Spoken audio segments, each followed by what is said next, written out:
mushrooms. So the idea was to look at whether Agaricon and turkey tail reduced the adverse effects of vaccines. And how would they do that? Well, they measure. They ask you, do you get a headache? Right, but I mean, how would the mushrooms reduce the?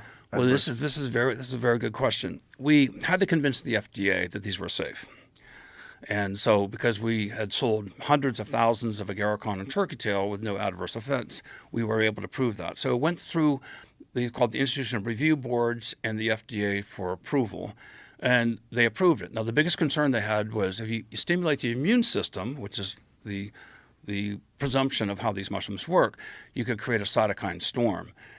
And so this is one of the charts. Now, this was written up in JAMA, and the concern was the cytokine storm poses the greatest risk, not the virus itself. And so when people took Agaricon, on day one is where the vaccination occurred with Moderna or Pfizer, mRNA.